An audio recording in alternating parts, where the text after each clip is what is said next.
Olá, bem-vindos, boa semana a todos. Hoje, mais uma viagem na nossa nave com alguém muito especial que eu senti assim, foi muito intuitivo, foi assim quase foi mais forte que eu, de trazer aqui alguém que já não via há muito tempo, mas que me ensina muito e que me inspira muito. Mário, Olá. Bem-vindo. Obrigado pelo convite e pelo desafio. Eu tenho que contextualizar isto. Nós conhecemos-nos, o Mário é enfermeiro, e nós conhecemos-nos na formação de doulas. E não, ele não era formador. Ele foi aluno. Sim. E é doula. E eu estava a comentar contigo que só isto, para mim, eu já acho assim revolucionário, maravilhoso, lindo, que é tu seres o Mário e seres doula, e não seres doulo. Sim. Sim. E és muito mais do que isso. Mas eu se calhar vou começar por aqui. Já estávamos a partilhar em off sobre esta questão, não é? De tu teres chegado ali a uma turma de muita energia feminina e do quanto isso te ensinou também, não é? E foi importante também para a tua jornada. Sim. Sim, na verdade não era isso que eu não estava lá nem para fazer o curso, nem para aprender nada sobre isso, e na verdade acabou por ser... Estavas como investigador e depois, olha... E o que eu queria saber era outra coisa, não é? Eu queria saber como é que as doulas falavam sobre o parto em casa, como é que isso aparecia num curso de doulas, como é que se formavam as doulas. Esse era o meu principal objetivo, mas acabou por ser muito interessante ver estas coisas do género que depois acabaram por cada pessoa acabou por trabalhar à sua maneira. Eu talvez de uma forma mais académica, mas também também de uma forma muito pessoal, mas foi interessante ver que para outras pessoas também teve só o facto de eu estar lá, não como investigador, porque às vezes na academia falamos muito do impacto da presença do investigador, não é? De uma pessoa, de um cientista num sítio que está a analisar, está a observar, e isso tem um impacto. E ali tinha muito mais um impacto o facto de eu ser homem e de estar ali presente enquanto homem do que estar lá com um papel de pessoa externa, de investigador, não é? Porque se eu fosse uma mulher investigadora provavelmente não ia ter impacto nenhum. Isso foi logo uma coisa super interessante para refletir, que independentemente da minha identidade, independentemente da forma como eu me relacionasse com as outras pessoas, a minha identidade de género tinha logo um impacto na relação que se estabelecia com aquelas pessoas. E lembro-me sempre do primeiro momento em que nos sentámos em círculo e que nos perguntam, então, este é o Mário, vai estar aqui connosco, alguém está desconfortável aqui com a presença do Mário? E houve 2 ou 3 pessoas que levantaram o braço, que não me conheciam de lado nenhum, não é? Portanto, só pelo facto de eu estar ali, de ser homem, que sentiram essa necessidade de dizer que sim, estar aqui um homem levanta-me questões, porque eu ainda tenho muito a trabalhar na minha relação com o masculino. Portanto, há aqui muitos aspectos simbólicos que o facto de eu me apresentar como homem transmitem coisas assim para as outras pessoas. E isso foi uma descoberta super interessante e depois uma desconstrução ao longo do curso e uma reaprendizagem de tudo isto pela forma como as próprias pessoas, o próprio grupo me acolheu. E como no final daquele fim de semana disseram que não era interessante que continuasse a fazer este percurso, como continuámos aquele curso depois juntas e juntos, com toda aquela energia do trabalhar o sagrado feminino, do trabalhar o feminino, do resgate do feminino, e eu ali a trabalhar também essas questões. E eu acho que isso foi uma aprendizagem mútua de como esta questão do feminino e do masculino podemos vê-la de várias perspectivas, não é? Podemos vê-la de uma perspectiva mais física, mais corporal, mais de sexo masculino e de sexo feminino. Podemos vê-la mais de uma perspectiva de identidade ou de energia, não é? Da forma como nós vibramos, da forma como nós nos relacionamos com as outras pessoas, e pensar que então masculino e feminino se calhar é uma coisa bastante mais complexa, bastante mais num plano simbólico, que na falta de melhor palavra chamamos masculino e chamamos feminino, mas que transcende a existência de um útero, a existência de um pênis, de uma vagina, de uma vulva, etc. E essa distinção acho que foi muito importante para todas as pessoas ali, acho que foi muito importante para mim e para as outras pessoas também. Aliás, acho que foi importante, se queres que diga, para o próprio curso, que agora começou também, integrou um módulo só sobre as questões de questões de género, de diversidade, de orientação sexual, de diversidade de famílias, precisamente para que não houvesse uma confusão entre aquilo que é esta vivência mais simbólica, mais espiritual, se quisermos até, do feminino e do masculino, e aquilo que são efetivamente os genitais que as pessoas têm, não é? não colar diretamente as duas coisas, porque as coisas não são estanques, não é? Ok, tu és mulher, tu tens um útero, portanto tu tens energia feminina e és feminina e etc. E eu como sou homem e como tenho um pénis e como não tenho útero, tenho energia masculina e isso é assim. Ponto. E as coisas arrumam-se assim. E não, na verdade as coisas são muito mais complexas do que isso, não é? Quando passamos por este plano do simbólico e da identidade, e ainda bem, não é? Porque era uma das críticas, sim, podemos chamar de crítica, uma das críticas, ou pelo menos uma das coisas que me fazia levantar as orelhas, era a forma como se falava no curso de trabalhar o feminino, não é? De ser doula para trabalhar o feminino com mulheres. Exato. E depois havia aqui pontos de interrogação de, então e se a mulher não tiver útero, o que é que se faz? Então e se for uma mulher, mas que for uma mulher trans, que se apresenta como mulher, mas na verdade não nasceu biologicamente como uma mulher, vamos trabalhar com essas pessoas também? Então e se for uma família de 2 mulheres, como é que... Todas estas coisas começaram a surgir na minha cabeça, mas pronto, foi mesmo um caminho de aprendizagem e de desconstrução, em que ficou muito mais claro que são 2 coisas separadas, não é? Estarmos a falar de feminino e de masculino não tem necessariamente de significar que homens, por exemplo, não podem fazer um curso de doula. Exato. Não podem apresentar-se como doulas e que não podem fazer esse trabalho. Ou seja, no fundo, é começarmos a perceber que feminino e masculino somos todos nós, sim, enquanto energia, yin e yang, enquanto energia de receber e de dar, enquanto é realmente algo muito mais simbólico e muito mais energético e que pode fluir, porque eu nem todos os dias... estou super feminina, sim, e nem todos os dias estou super guerreira em ação, sim, e na minha energia masculina. Sim. Então é uma dança, é uma fluidez e que também se pode transportar para todas as outras questões que hoje em dia são fraturantes, não é? Que têm a ver com tudo o que tu falavas, do género e então eu sinto ainda que não quero mais falar sobre estes temas porque ainda há muito desconforto em lidarmos, não é? Com uma pessoa transgénero ou com uma pessoa não binária ou com... Ainda há assim, quase como que... O que é que tu sentes que falta? É informação? É cada um de nós também trabalhar em si mesmo para se abrir? Sim, eu acho que é uma coisa que traz desconforto. Porque é algo que está muito dentro de nós desde muito cedo. E é uma coisa que são várias coisas, não é uma coisa só, mas que estão tão naturalizadas que nós não damos por esses marcadores de género, não é? Que nos marcam efetivamente, não é? São marcadores, marcam-nos mesmo ao longo da nossa vida. E o facto de nós assumirmos uma determinada identidade, é muito difícil nós percebermos na idade adulta, por exemplo, se efetivamente nós estamos a apresentar-nos de uma determinada forma porque efetivamente isso é o que condiz mais connosco e com a nossa identidade ou com a identidade que nós construímos de dentro, por assim dizer, de dentro para fora, e que parte é que teve a ver com as influências que nós recebemos, as mensagens que fomos recebendo à nossa volta. E essas mensagens, a verdade é que estão lá muito presentes desde muito cedo e, em muitos aspectos, balizaram o percurso das pessoas, não é? Impuseram, de uma forma mais ou menos discreta, impuseram regras às pessoas. Tu tens de comportar assim, tu não te podes comportar assim. Esta é uma forma correta de tu seres, esta não é uma forma correta de tu seres. E muitas destas regras têm a ver com isto é uma forma correta ou incorreta de tu seres porque tu és homem, ou porque tu és mulher, ou porque tu és menino, ou porque tu és menina. E eu acho que há muita coisa que representa desconforto quando alguém oferece alternativas a isto. Oferece ou mostra, torna visíveis alternativas a isto. Do que é ser, do que afinal ser homem, ser mulher, ser menino, ser menina, pode não ser exatamente aquilo que nós pensámos que era, ou que nós fomos ouvindo que era. E isso é desconfortável porque nos toca nas nossas próprias feridas, não é? Se quisermos chamar assim, nas barreiras que nós fomos sentindo ao longo da nossa vida.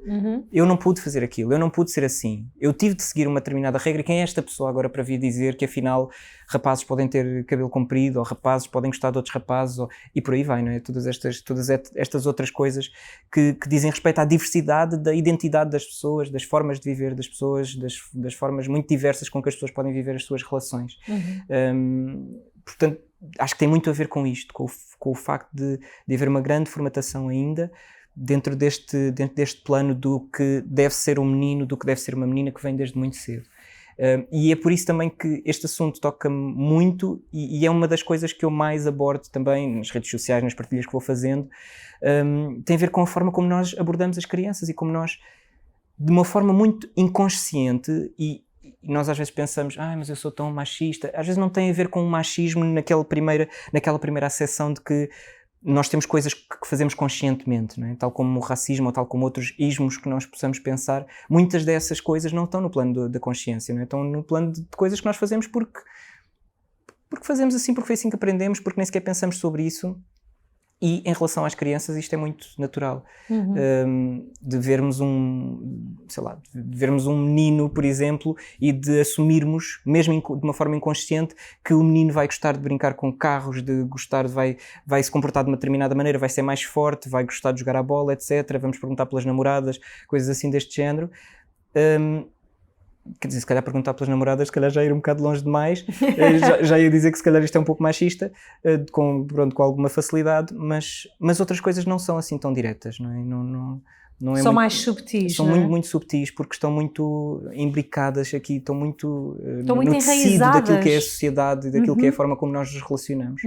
E tu tens tido muito esse cuidado, eu tenho sentido isso na educação como pai.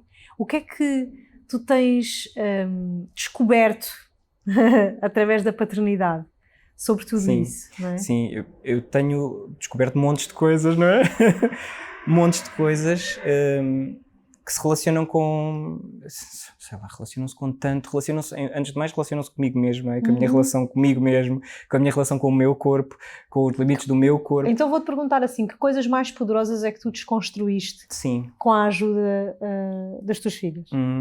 Olha, aprendi a aceitar-me, talvez tenha sido assim o mais poderoso, aceitar que o meu corpo, por ser homem, o meu corpo não é naturalmente perigoso. Por exemplo, eu tenho 2 filhas, não é? Há aquela ideia, por exemplo, de que, e é uma ideia que pelos vistos ainda está bastante enraizada, de que homens não devem dar banho às filhas, homens não devem limpar os genitais das filhas, coisas assim deste género, os homens não devem estar nus ao pé das filhas e coisas assim deste género. Porque há esta ideia muito, ainda penso eu, muito presente de que o corpo masculino é inerentemente perigoso, não é? E violento. E essa acho que é uma aprendizagem, se calhar um plano mais profundo, que não é se calhar tão visível, mas que tem sido uma aprendizagem poderosa que tenho feito. Mas tem sido muitas, não é? Tem sido muitas desconstruções. Esta tomada de consciência de que, com o passar do tempo, provavelmente o facto de elas terem nascido e de serem meninas as coloca logo numa posição de maior desigualdade. Talvez não, quando elas crescerem já não vai estar tão mal, mas eu não acredito que as mudanças aconteçam assim tão rápido, mas que provavelmente as vão colocar num plano de menor vantagem ou de maior desvantagem em relação a outras pessoas, só pelo facto de elas terem nascido meninas, não é? De terem, se calhar, as leis são as mesmas, as regras são as mesmas, mas a forma como elas são aplicadas e o acesso que elas têm a ferramentas que lhes possam depois permitir chegar onde elas querem chegar podem ser menores. E só isso é difícil, não é? É duro, que essa tomada de consciência. E é muito aí também que vem essa inspiração para mostrar a outras pessoas que há coisas que têm de mudar desde cedo. Não? É claro que é importante mudarmos em todos os planos e mudarmos a nível político, a nível familiar, a nível da idade adulta, etc.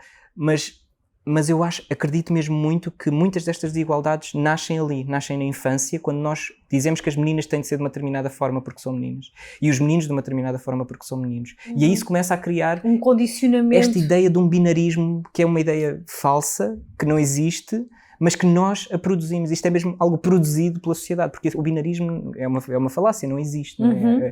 As coisas são muito mais diversas do que um binário, do que uma realidade masculina e uma realidade feminina, em termos de identidade, de género. Somos muito mais complexos do que isso, não é? É muito redutor pensarmos nisto, desta forma binária.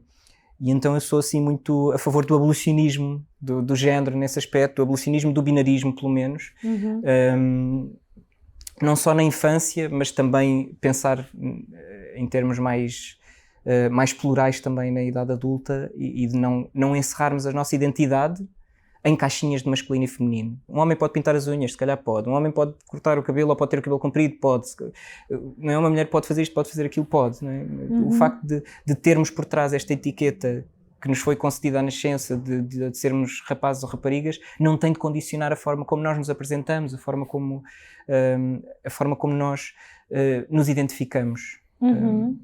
Olha, e como doula, que experiências é que tu tens tido nesse lugar, não é? Porque é um lugar onde também se aprende muito sobre a vida, não é? E sobre o suporte e sobre todas essas questões que podiam, por exemplo, ser delicadas, não é? De tu seres doula, não é? Num momento ali em que uma mulher vai ou está a parir, em que aquele casal vai ou está num momento super vulnerável, super...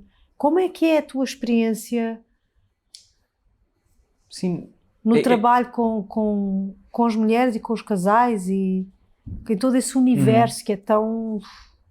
É engraçado porque, e já que estamos a falar nisto e das barreiras e de tudo isso, também não é assim muito, como é que eu ia dizer, muito linear. O facto de eu me apresentar como doula é uma coisa que levanta algumas questões para muitas pessoas, não é? O facto de eu me apresentar como feminista, o facto de eu me apresentar como doula, muitas pessoas me confrontam, não são muitas, não vou dizer que são muitas, são muito mais aquelas que me acolhem, felizmente, mas ainda são algumas pessoas que me confrontam com esta ideia de que eu não me devia chamar de feminista, eu não me devia trabalhar como doula, eu não me devia apresentar como doula. Pronto, essa, claro, não é a minha função principal. E neste momento o meu trabalho é principalmente de investigação e trabalho como investigador na Escola Nacional de Saúde Pública, portanto não tem nada a ver com este mundo, mas ainda assim, não é? Estou disponível para uma missão, para fazer algumas coisas e pelo menos a nível mais digital, alguns dos conteúdos que passo com certeza que se enquadram também no que poderá ser o trabalho de uma doula. Mas não é realmente muito pacífico. Ou seja, o facto de eu ter nascido homem, não é? De ter genitais masculinos, impede-me à partida de eu me apresentar como feminista ou como doula, porque algumas pessoas entendem que o sexo deve ser o marcador de ser feminista ou de ser doula. Para mim também não foi ao início muito claro que eu me poderia apresentar como doula, portanto tive também algumas resistências internas, mas depois decidi avançar e foi super interessante perceber aquela frase que as pessoas costumam dizer de há uma doula para cada mulher, não é? E de facto é isso que eu tenho visto. Não acho que, sei lá, tu não serás a doula para todas as pessoas, eu não serei a doula para todas as pessoas, mas há pessoas para quem eu posso ser a doula certa. E tive alguns casais que acompanhei, não agora não estou a fazer esses acompanhamentos, mas foi uma coisa que resultou tão bem e que fluiu tão bem e que houve de facto ali um match entre aquilo que eu era enquanto doula e aquilo que aquela família precisava. Mesmo nos momentos mais íntimos, isso até acabei por ter mais experiência no período do doutoramento, porque pude assistir a alguns partos em casa como parte da minha investigação, porque estava então a fazer etnografia, a fazer observação e queria estar presente nesses momentos. Mas o facto de ser doula ajudou muito, curiosamente. O facto das pessoas saberem que eu também era doula e que tinha feito o curso de doula, ajudou a atenuar o facto de eu ser homem, por assim dizer. Ok, ele é homem, mas também é doula, o que se calhar até pode não ser má ideia ele estar aqui presente. E então eu estar presente em momentos de intimidade como esses, para mim não era uma coisa estranha, porque eu trabalhei como enfermeiro num hospital. Mas para as outras pessoas, para algumas pessoas, a ideia, pelo menos inicial, era estranha, sim. Mas em nenhum caso, nos casos em que eu estive presente em 8 partos, como parte do meu... da minha pesquisa de doutoramento, foram 8 partos em casa que eu assisti, e em nenhum caso as pessoas no final disseram que tinham estado por algum momento desconfortáveis, pelo contrário, muitas vezes agradeceram muito, disseram que foi super importante a minha presença e eu estava lá como observador, atenção, eu não estava lá como doula. Achavas tu, Exato. Estavas só como observador. Isso nunca aconteceu, eu estar lá realmente só como observador. E as pessoas agradeceram muito a minha presença, o facto de eu estar lá e de poder contribuir com coisas, com aspectos da minha personalidade, da minha presença, com alguma coisa que eu tinha a dizer.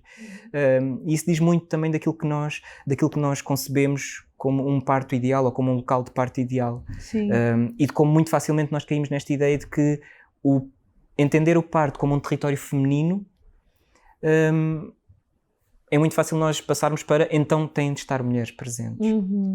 E eu acredito que será mais fácil, porque somos todos socializados e socializadas para sermos homens de uma maneira e mulheres de uma maneira, Então, muito provavelmente, será mais fácil, tendo lá só mulheres, ou será pelo menos mais provável estatisticamente, que se consiga um ambiente feminino, por assim dizer, do plano mais simbólico. Mas isso não significa que não esteja lá uma mulher com uma energia muito masculina, por assim dizer. Ou que não esteja lá um homem que consiga, de facto, ter essa energia feminina e ter essa energia mais de espera, de acolhimento, de criação, de tudo isso. Absolutamente. E tenho que te perguntar, Mário, as tuas filhas nasceram em casa? Sim, nasceram. Eu tenho que te perguntar, dado que agora também é um tema, não é? Na nossa... Agora, não é? Na atualidade, esta questão dos partos e dos direitos, não é? Dos casais. Eu nem sequer já quero colocar a coisa no direito das mães e das mulheres que vão parir, mas coloco mesmo a questão do nascimento, não é? Do nascimento daquela mãe, daquele pai, daquele bebê. Qual é a tua visão, a tua opinião sobre o parto em casa? Porque ainda há muita controvérsia sobre este tema no nosso país. Eu digo no nosso país porque sei de muitas coisas que já são super tranquilas lá fora, noutros países onde já há muito mais essa cultura. Foi uma cultura que se perdeu e que agora, aos poucos, se está a voltar a reintegrar, não é? Devolvendo um bocadinho também esse direito de escolha às mulheres. O que é que às mulheres e aos casais, não é? Sim, às famílias, não é? É interessante nós olharmos para países lá fora porque às vezes nos ajuda a relativizar algumas coisas e realmente é como tu dizes, há países onde isto é um pouco mais linear do que aqui, não é? As coisas são bastante mais fáceis. Mas também há países onde as coisas são bastante piores, onde, por exemplo, é proibido assistir a partos em casa, não é? Portanto, profissionais de saúde não podem prestar essa assistência. Não proíbem as mulheres de ter partos em casa, desde que não tenham nenhum profissional de saúde a assistir. O que é ótimo, que é completamente ridículo. Sim, mas isso é uma realidade em alguns países da Europa. Uau. Portanto, temos alguns países que são piores exemplos e outros que são melhores exemplos. Nós estamos, se calhar, num meio termo onde os partos em casa não são proibidos, onde essa assistência não é proibida, mas também não há propriamente uma estrutura, uma regulamentação, uma integração no sistema. E há muitas vozes dissonantes, como há em outros países. Mas eu acho que talvez um dos principais receios seja o de que falar mais sobre o parto em casa e abrir mais esse caminho, não é? Abrir mais essa possibilidade vai promover o parto em casa, não é? Vai fazer com que mais pessoas tenham partos em casa e isso não é uma coisa que acontece em outros países, mesmo em países onde ele faz parte do Sistema Nacional de Saúde, onde as pessoas não têm de pagar nada para ter um parto em casa, mesmo assim a taxa é muito, muito baixa. Mas o que acontece nesses países é que ele é muito mais seguro. Mas isto é um discurso muito difícil de ter. É muito difícil de se fazer perceber a nível político ou a nível de quem toma decisões de que podemos legalizar uma coisa um pouco tal num outro domínio, mas como a interrupção voluntária da gravidez, que pode ser mais seguro ter partos em casa se eles estiverem mais integrados no sistema e que isso não significa necessariamente que vá haver mais partos em casa. Mas isto não convence ninguém, isto é muito difícil ter este tipo de discurso e este tipo de raciocínio, principalmente quando depois temos muitas vozes a levantarem-se e vozes que são sonantes no mundo da obstetrícia a dizer que os partos em casa são perigosos porque há um aumento da mortalidade materna e se calhar isso tem a ver com partos em casa. E efetivamente nós sabemos que há países onde isso acontece, sabemos que há países, principalmente em países onde há uma menor integração, menor ainda do que nós temos no nosso país, de partos em casa, os resultados são piores, não é? Porque as pessoas arriscam mais. As pessoas, então, não posso ter consistência. Se calhar não têm, exatamente, não têm essa sustentação. Sim, paciência, vou como for. Não posso ter aqui um enfermeiro que tem uma referência para o hospital e que sabe como é que se pode mexer no hospital e que pode ligar à vontade sem ter medo de ser julgado, pode ligar para uma ambulância se for preciso, não faz mal, tenho com uma parteira mais alternativa, tenho com uma pessoa que se calhar não esteja tão dentro do sistema, se calhar tenho um diagnóstico que se calhar faz com que eu já não possa ter um parto em casa, mas não faz mal, avanço na mesma e tenho na mesma. As pessoas arriscam mais, não é? Quando são postas mais barreiras, as pessoas arriscam mais. E isto torna todo este cenário do parto em casa muito complexo, porque efetivamente nós podemos, não é o caso do nosso país, até parece que não há relação nenhuma entre a mortalidade materna, se formos olhar para as estatísticas, não parece haver grande relação entre a mortalidade materna e o local do parto em casa, é a escolha pelo parto em casa. Mas é muito fácil fazer esta relação. Houve mais partos em casa, portanto houve um aumento da mortalidade materna, portanto é melhor não termos partos em casa. mesmo que depois não haja relação nenhuma. As tuas experiências foram positivas? As minhas experiências foram positivas, não foram assim, não foram aquela idealização que eu tinha, mas não têm de ser, mas houve muitas coisas que permitiram, e que é aquilo que muitas pessoas procuram quando procuram parto em casa, que é estarem presentes sempre, por exemplo, em termos de acompanhantes, em termos de parceiros, de pais, que querem fazer parte do processo da gravidez e do parto, e que o sistema de saúde é demasiado rígido e não permite que isso aconteça. E sei lá, foi uma experiência assim incrível. Estava cheio de medo, principalmente da primeira vez, da segunda também, mas tinha mesmo muito medo. Mas um medo que eu não tive foi medo que a minha companheira fosse desrespeitada, não é? E que não fosse acolhida. E é um pouco triste que, tal como a nossa família fez, muitas outras famílias optem por um parto em casa, não necessariamente porque é a sua primeira opção, mas porque sentem que a sua primeira opção, que seria o hospital, seria se calhar onde à partida se sentiriam mais seguras, se quiséssemos pôr as coisas assim de uma forma muito linear, seria o hospital, mas apesar de tudo preferem arriscar um pouco mais ou sentir-se um pouco menos seguras de um ponto de vista para se sentirem mais seguras de outro ponto de vista, não é? Ter de pesar riscos e benefícios de um lado e do outro. Ainda há muito... Não tinha de ser assim, não é? Ainda há muito a fazer, não é? Nesse campo. E há muito a fazer em termos de regulamentação, em termos de disponibilização de profissionais, em termos de formação de profissionais. Quase todos os profissionais que trabalham no parto em casa tiveram de fazer formação com alguém fora ou dentro, mas que já trabalha há algum tempo, e que isso também nos diz muito da formação destes profissionais, que na verdade não estão preparados para assistir a parto verdadeiramente fisiológica e espontânea. É mesmo um assunto muito complexo e que dava pano para mangas aqui para falarmos sobre parto em casa. Não ponham a falar sobre parto em casa, senão eu falo muito sobre parto em casa. Temos que gravar outro só para falar sobre isso. Sim. Olha, Mário, assim para terminarmos, o que é que tu gostarias de dizer às pessoas ou até aos homens que estão por aí e que se calhar ainda sentem algum medo ou algum desconforto em contribuir para esta desconstrução social? Sim. Eu inicialmente, quando comecei a fazer partilhas nas redes sociais, não tinha um objetivo muito claro, ou pelo menos não era assim muito claro que eu queria tocar algumas pessoas ou queria passar uma determinada mensagem. Mas só pelo facto de eu fazer algumas partilhas sobre baby wearing, sobre transportar crianças em panos e assim, enquanto homem, percebi que só isso, mesmo independentemente do resto, só mostrar-me enquanto um pai que cuida da sua criança e que leva a sua criança ao colo, tinha efeito nas pessoas. Criava modelos alternativos àquilo que, mesmo que as pessoas não me conhecessem, não lessem a minha mensagem a seguir, mas só o facto de aparecer um homem a cuidar de uma criança, nessa posição, publicamente, isso tinha efeitos em homens e em mulheres, não é? Ajudava a ressignificar um pouco aquilo que nós temos na parte de trás da nossa cabeça que significa ser um homem. E então comecei a perceber também a importância desses modelos.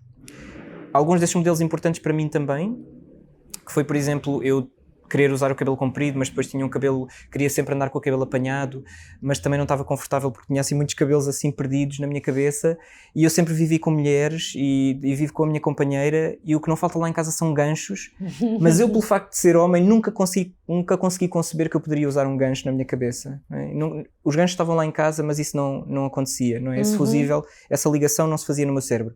E vi uma vez um rapaz à minha frente numa fila qualquer, de um bar qualquer, não interessa, de uma universidade, e ele tinha ganchos na cabeça aqui a prender o cabelo, só para o cabelo não vir para a frente. E eu pensei, olha que interessante, nunca tinha pensado nisto. E então acho que o meu desafio, ou a mensagem que eu passaria para homens principalmente, mas também para mulheres, era que ousassem ser mais autênticos e mais autênticas, porque nunca se sabe quem é que vai estar a ver, não é? Quem é que pode pegar naquilo, mesmo que, sei lá, o rapaz não estava a fazer aquilo dos ganchos para eu ver. Foi uma coisa não intencional, mas teve um grande efeito em mim, não é? Mudou a minha vida naquele momento, não é? Mudou a minha vida, porque não só em termos mais práticos, de eu poder apanhar o cabelo com gancho, mas também de um ponto de vista mais reflexivo, não é? De pensar, olha que estupidez, as coisas que tu te estavas as limitações que tu te estavas a pôr, mesmo sem te aperceberes. Portanto, ousem ser autênticos e autênticas, porque para além de nos honrarmos a nós, provavelmente vamos servir de inspiração a uma outra pessoa qualquer, mesmo sem estarmos conscientemente a passar uma determinada mensagem, apresentarmos-nos de uma determinada forma com essa autenticidade, para lá daquilo que são as gavetas do masculino e do feminino, do homem e da mulher, pode ajudar as outras pessoas a procurarem também essa autenticidade em si. Seria isso. Obrigada, Mário. Obrigado também. Foi tão bom ter-te aqui. Obrigada por seres quem és. Obrigado. Obrigada sim, mesmo. Sim, tem sido um caminho também. Obrigado. Muito obrigada também a vocês aí desse lado. Espero que se tenham deixado inspirar aqui por esta pessoa maravilhosa e com uma missão tão bonita, quase sem querer. Vemo-nos na próxima semana com mais alguém para nos inspirar. Até já!